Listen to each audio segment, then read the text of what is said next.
রাধে রাধে। ওম নমো ভগবতে বাসুদেবায়। ওম নমো ভগবতে বাসুদেবায়। ওম নমো ভগবতে বাসুদেবায়। শ্রীমদ্ ভাগবত চতুর্থ স্কন্দ পুষণম দ্বাদশ অধ্যায় ধ্রুব মহারাজের ভগবত ধামে গমন। শ্লোক 16।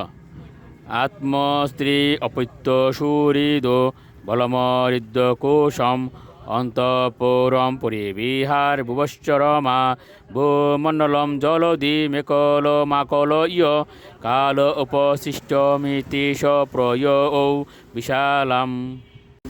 অনুবাদ।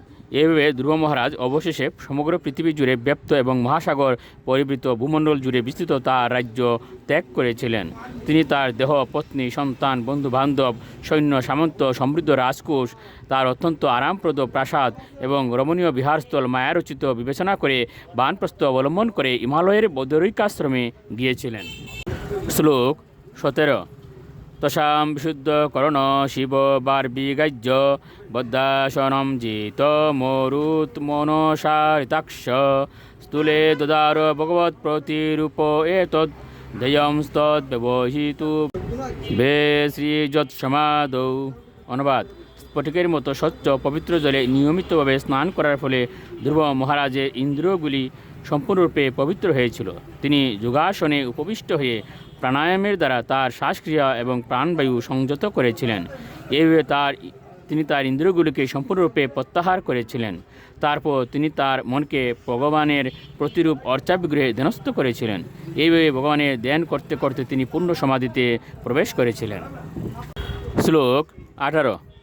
ভক্তিম হরৌ ভগবতী প্রবহন অজস্রম আনন্দ বাষ্প কলয়া মুহুরোদ্যমান বিক্লিদ্যমান হৃদয় পুলকাচিতাঙ্গ নাত্মানম স্মরৎ সাবিতি মুক্তলিঙ্গ।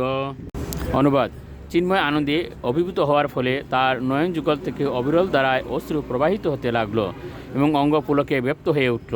এভাবে ভগবদ্ভক্তিতে সমাধিস্থ হওয়ার ফলে ধ্রুব মহারাজ তার জড়দেহের অস্তিত্ব বিস্মৃত হলেন এবং তার ফলে তৎক্ষণাৎ জড়দেহের বন্ধন থেকে তিনি মুক্ত হলেন। শ্লোক 19।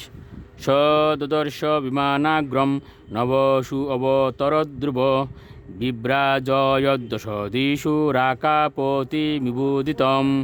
অনুবাদ। মুক্তির সেই লক্ষণগুলি প্রকট হওয়া মাত্র তিনি দেখতে পেলেন যে একটি সুন্দর বিমান 10 দিক আলোকিত করে আকাশ থেকে অবতরণ করছে, যেন পূর্ণচন্দ্র আকাশ থেকে নিচে নেমে আসছে। শ্লোক 20।